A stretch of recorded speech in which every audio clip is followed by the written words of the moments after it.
How much do you need to retire comfortably in Australia? It's a common goal for many Australians. Not extravagant, but enough for most to enjoy a comfortable lifestyle without money stress. So, what does it actually take to fund that kind of retirement?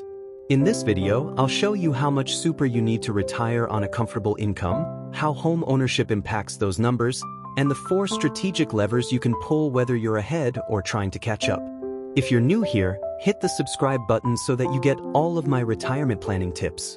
And just a reminder, this video is general information only, not personal advice. You can find the full disclaimer below. So, how much super do you really need to retire on a comfortable income? Well, the short answer is, you'll need a super balance of roughly between a lower and higher range. It's a broad range because everyone's situation is different. How much you'll need depends on key factors like your retirement age, life expectancy, investment returns, if you're single or partnered, and whether you own your own home or qualify for the age pension. Even with the same income goal, these variables can dramatically change how much you need. To give you a clearer idea of what it takes to retire comfortably, I'll walk you through some example scenarios with estimated figures. These estimates assume an annual income in today's dollars, an investment return after fees, retirement income lasting until a certain age, and an inflation rate per annum, including the age pension when eligible. Let's take a look at the numbers for singles first, both homeowners and non-homeowners. A single homeowner would require approximately a certain amount in superannuation if retiring earlier. If retiring later, they would need less. It might feel out of reach, but don't stress. Later in this video, I'll walk you through some adjustments that can help make it more achievable. For a single non-homeowner, they would need a slightly different amount in superannuation depending on their retirement age. Now, before we get on to the figures for couples, you might be wondering why there is a difference between homeowners and non-homeowners. Well, it comes down to age pension support. Non-homeowners generally need less superannuation than homeowners because the age pension asset test threshold is higher for non-homeowners. This allows them to qualify for more age pension, which helps offset higher housing costs such as rent. Now let's see how things shift for couples. Here's where it gets interesting. Couple homeowners would require a combined balance of approximately a certain amount if retiring earlier. However, if they retire later, they would need significantly less. For couple non-homeowners, the figures are again slightly different depending on the retirement age. As you can see, there's not a huge difference between singles and couples retiring earlier. But at an older age, the gap becomes significant, and that's largely due to the age pension. With 2 people receiving the age pension when eligible, couples need less super to generate the same income. Okay, let's pause here for a second. Now that you've seen the numbers, where do you stand? Are those numbers within reach, or is there still some ground to make up? Either way, it's the perfect time to step back, reassess, and consider your next steps. We're about to walk through 4 strategic levers you can pull to adjust your retirement plan. These levers can help you fine-tune your strategy, whether you're feeling behind and want to close the gap or you're already on track and want greater confidence in your direction. Firstly, desired retirement income and lifestyle. One of the first areas that you can adjust is your expected income and lifestyle in retirement. If you're ahead, consider a retirement income of more than the baseline. Alternatively, plan for higher spending in the first years of retirement and then scale back later. This approach can help you enjoy a more active and fulfilling lifestyle early on when you're likely to be healthier and more mobile, ultimately improving the overall quality of your retirement.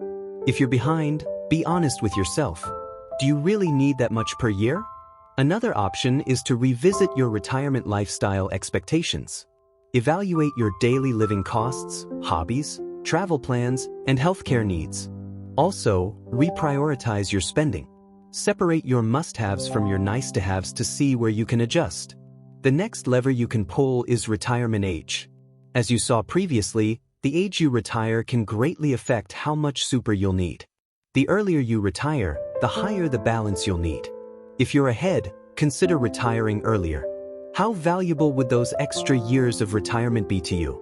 You could spend more time with family, pursue passions you've put off, or simply enjoy life without work in the way. Money can buy a lot of things, but it can't buy back time, and that's often what matters most. If you're behind, postpone retirement. Even a few extra years of work can significantly boost your super. What about exploring part-time or flexible work? It can help bridge the gap while offering more balance. And lastly, consider easing into retirement gradually. A transition to retirement pension can reduce financial pressure and help you adjust emotionally. If you want to learn more about a TTR pension, I've covered it in detail in a full video linked in the description. The next lever is investment risk. Your investment risk plays a big role in how much super you'll need for retirement. Conservative options usually deliver lower returns, meaning you'll need more saved up front, whereas growth portfolios offer higher potential returns but come with more risk and volatility. For example, if you're single and plan to retire later, you'll need more in super with a conservative investment strategy than you would with a more growth-oriented one. If you're ahead, consider moving to a more conservative mix. With more in your savings, there's more certainty and a greater likelihood of achieving the expected outcome. If you're behind, revisit your investment strategy. Could shifting to a higher growth option help you build your balance faster? Remember, growth options have higher long-term potential. However, they also carry more risk of short-term losses and a lower certainty of outcome. And finally, retirement length or life expectancy. This one often gets overlooked. Many retirement models plan for a lifespan to a certain age. While there's no guarantee you'll live that long, this assumption provides a buffer and helps reduce the risk of outliving your money. This factor becomes particularly important if you're behind on your savings target.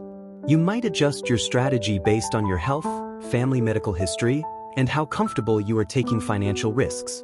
For example, if you have a family history of shorter lifespans, you might plan for retirement income lasting to a slightly earlier age.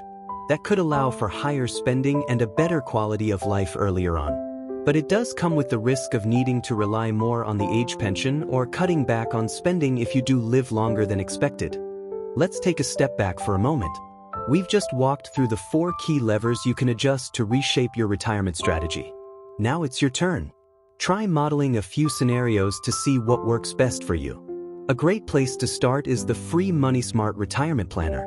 It lets you tweak factors like your desired retirement income, retirement age, investment return, life expectancy, or the age when your super runs out. In other words, all the levers we just talked about. Testing a few combinations will help you build a more flexible, personalized plan and give you greater confidence and peace of mind about your retirement. As you may understand by now, how much you need for retirement depends on a mix of personal factors: your desired lifestyle, retirement age, life expectancy, investment strategy, eligibility for the age pension, and whether you own your own home. All of these play a role. But understanding how much super you need is just one part of broader retirement planning. Smart strategies like optimizing your deductible and non-deductible contributions, structuring your assets to qualify for more age pension, reviewing your investments, or downsizing your home can make a world of difference. With some well-informed planning, you'll be giving yourself more freedom, confidence, and financial security in retirement. As financial advisors, we help Australians find more clarity around their circumstances and retirement goals.